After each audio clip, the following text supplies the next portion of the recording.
सचिन सोनावणे हे छत्रपती संभाजीनगरच्या पाटोदा ग्रामपंचायतीमध्ये गेल्या 25 वर्षांपासून लिपिक आणि पाणी पुरवठ्याचं काम करतात आणि त्यांचा पगार अवघा 15,000 रुपये आहे आणि यामध्येच त्यांना आपल्या कुटुंबाचा उदरनिर्वाह करावा लागतो।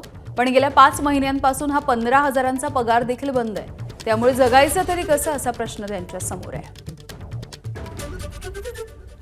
किती महिने पगार नाही कसं चाललंय मग सध्या? आता फेब्रुवारीपासून पगार नाही आहे, जवळजवळ 5 महिने झालेले आहे आणि म्हणजे घरामध्ये सगळं याच्यावरच असल्यामुळं घरची परिस्थिती ते पाहून पगार होणं अत्यावश्यक आहे।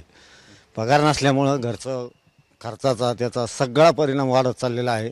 तरी शासनाने लवकरात लवकर पगाराची व्यवस्था करावी अशी शासनाला विनंती।